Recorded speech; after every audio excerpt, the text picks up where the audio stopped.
that, take your questions. Go to AP. Tara. Thanks, General Ryder. So back to the drones. Can you unequivocally say that none of the drones that are being spotted are DoD assets or something that's being tested within the Defense Department?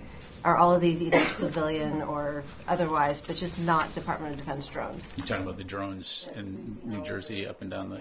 Yes, they are not DoD assets. None of them are? To my knowledge, none of them are. Okay. And are there any sort of experimental programs going on where maybe drones are being tested that... To my knowledge, no. Okay. What about the ones that are flying over military bases at this point? Have there been any possibilities of collecting what sort of information these drones are doing or anything like that?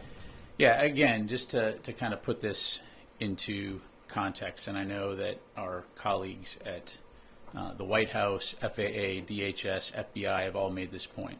So over 1 million drones registered in the United States, and on any given day, approximately 8,500 drones are in flight. And so the vast majority of these drones are going to probably be recreational or hobbyist.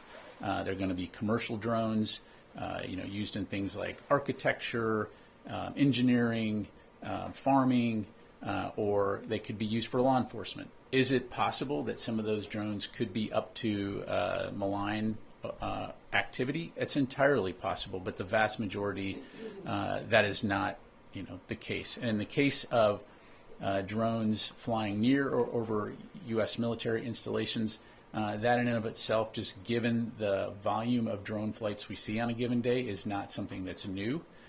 We take all of those seriously. We will typically, when we detect them, attempt to classify them and take appropriate measures. Is it possible that some of those are surveilling? Absolutely. But can you make that assumption in every case? Not necessarily. So in each case, commanders have the authority, installation commanders and authorities have the authority to respond appropriately, and will continue to do that. Pat, last year, U.S. Transcom and U.S. Air Mobility Command signed an agreement with a group called the National Aerospace Research and Technology Park. This is in Atlantic County, New Jersey, and the agreement was to create a test and evaluation corridor for UASs, unmanned aerial systems, and advanced air mobility. Is it possible that these drones that are being seen in New Jersey are part of that corridor that was created a year ago to test these kind of drones and unmanned systems? Yeah, and I know you're not going to be surprised by this, but I've had some of your other colleagues reference that press release. I did check with the Joint Staff to see if that was possible, and again received confirmation: no military operations, no military drone or experiment operations in this corridor. On drones for a second, what was the thinking behind sending additional detect and track systems to Picatinny Arsenal and Naval Weapons Station Earl? And are there other facilities that might get more of these systems in the future? Yeah, so a couple things. So first of all, again, a lot of focus on this right now for all the obvious reasons, some of which includes those sitting in this room here. And so we're going to take this seriously. And so ensuring that installations, in this case Picatinny and Earl, have the capabilities they need to detect, to identify and track as appropriate in the event there's drone activity near those facilities. To your other question, this is exactly what the counter unmanned systems strategy that DoD put out recently talks about, is looking at what are those priority installations, what are the trends when it comes to unmanned systems or unmanned aerial systems as well, and what does the DoD need to be doing in order to address that issue, particularly when it poses a potential threat to our personnel or installations. The thing is that I think we've all recognized the fact that unmanned systems are here to stay. They're a part of modern warfare, and whether it's here in the homeland or overseas, we want to make sure that we're doing due diligence to protect our forces and protect our equities from a national security standpoint. So I think you'll see us continuing to look at that, and it's something we're going to continue to take seriously. What systems are being sent and when will they arrive? In addition to some of the capabilities that are already on these installations, these capabilities essentially will enhance space authorities' ability to detect, identify, track UASs. For example, this could include active or passive detection capabilities, plus capabilities like the system known as drone busters, which, as you know, employs non-kinetic means to interrupt drone signals, affect their ability to operate. Right. Kelly.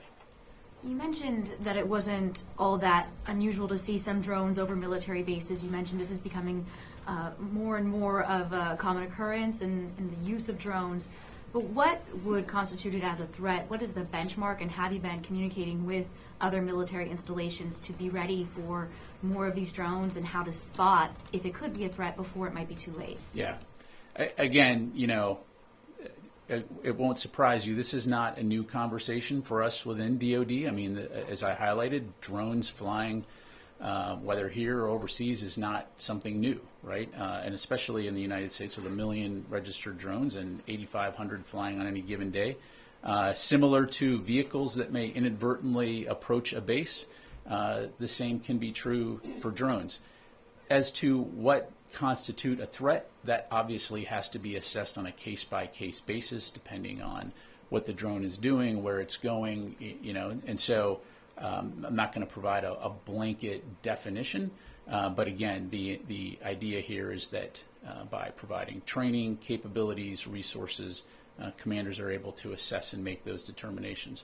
The other thing that I think it's very important to remember is that when we're here in the homeland, the authorities that the U.S. military has to detect and track these kinds of things is much different than it would be if we were in a combat zone. In other words, the intelligence, surveillance, and reconnaissance capabilities that we can employ outside the United States are much different for very good reasons. We don't collect intelligence on American citizens. And so that, of course, appropriately requires to work very closely with local, state, and federal authorities, law enforcement authorities, when necessary to address these threats. And you mentioned the White House and the administration did share a bit of their assessment of what these drones are, but we know lawmakers are being briefed on Capitol Hill, and members of the public, this isn't really sitting well with them. They aren't really kind of taking this explanation for those that really saw these drones with their own eyes. So what would you say to them?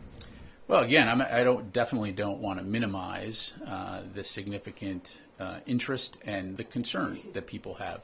But again, I think in the way that you now have this modern technology and the ability, you could go out of here right after this briefing and go and buy a drone, and you could fly it around your neighborhood, and as long as you're flying it appropriately and not in restricted airspace, there's nothing illegal about flying that drone. So again, just providing some perspective here, and I think the joint statement that we put out highlighted that the assessment in terms of what these reported sightings could be in terms of a combination of lawful commercial drones, hobbyist drones, law enforcement drones, as well as manned fixed-wing aircraft.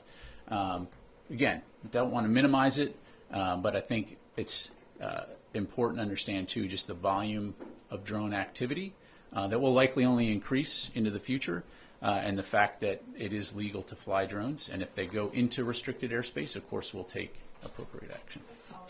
Just why does it have to be a classified briefing if these are just hobbyist drones, they're not military drones?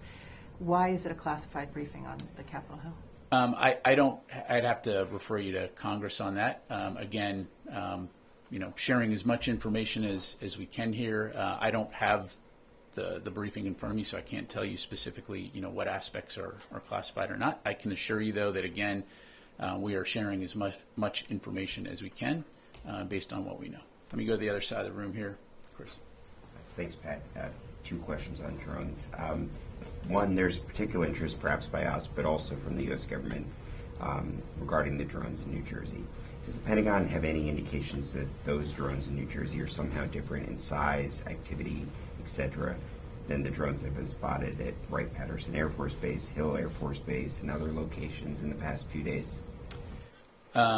Chris, what I would tell you is we don't see a connection at this point between any of those activities. Again, just taking a step back here, 8,500 drone flights a day, but again, don't see a connection at this stage. And then my second question, has the Pentagon determined who was responsible for the drone incursions over the bases in the UK over the past month?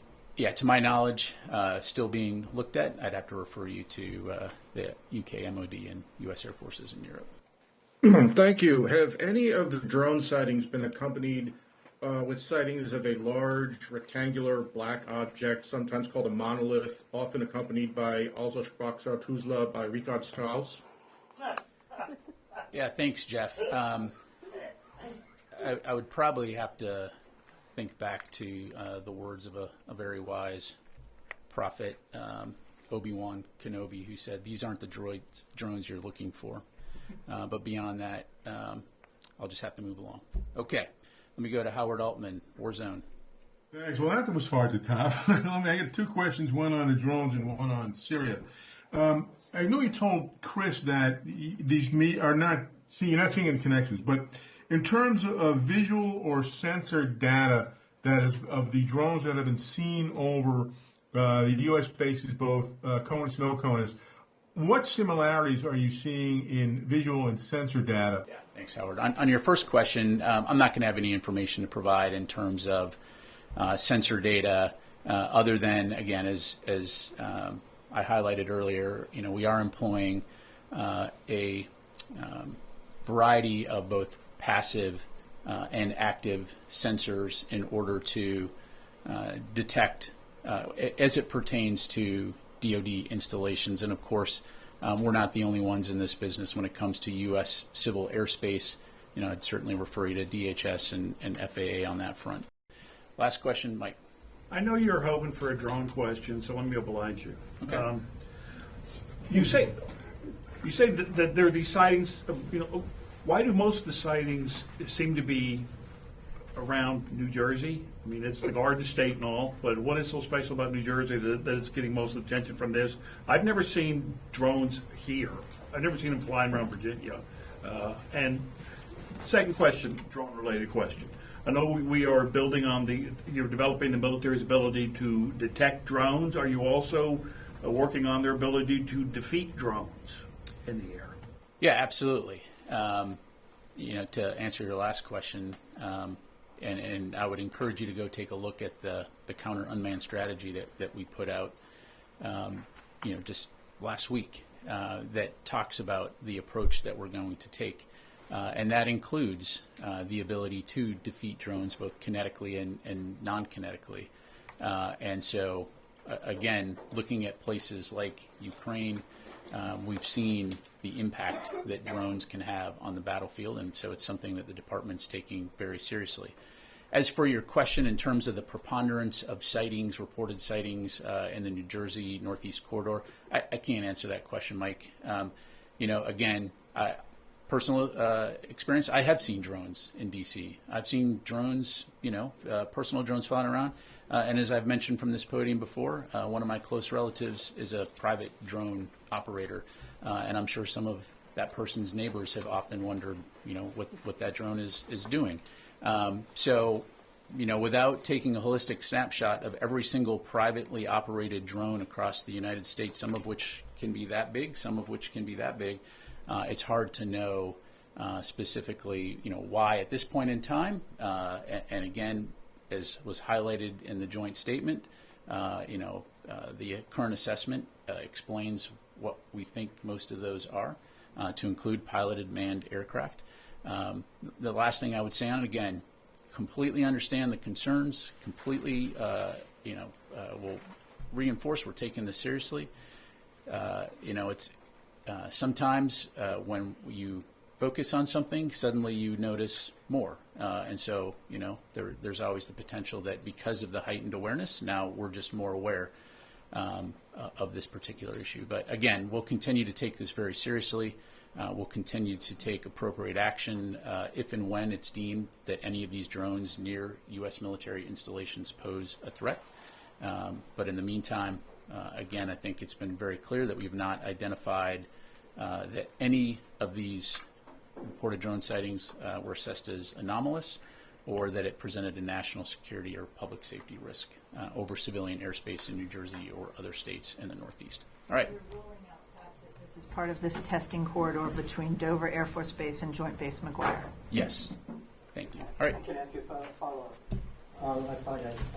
It's based off his question. Now, you just came in the briefing room, so. Negative. I came in. You flew in on your drone?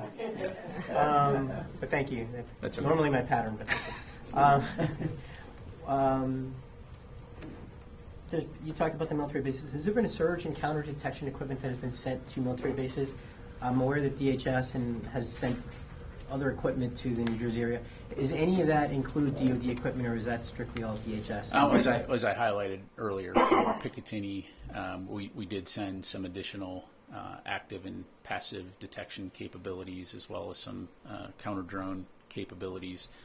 Those are the only ones, and Earl, those are the only ones I'm tracking right now.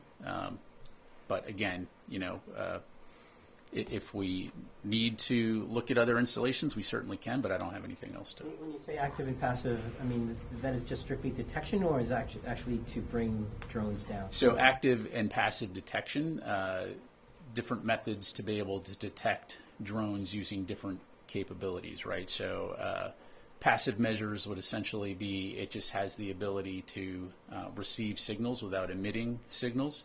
Whereas active would be like radar. I bounce the signal off and it bounces back, right? And then separate from that would be counter UAS capabilities, things like let me make sure I get the name right here, like drone busters, which essentially emits a signal which is able to interrupt the signal on the drone, which can affect its flight. So that's a methodology that we have that is able to essentially bring drones down non-kinetically should we need to do that. Anything in the DHS equipment similar to this, or is that? I mean, I'd refer you to them, but short answer is yes. Okay. All right. Thanks very much, everybody. Appreciate it.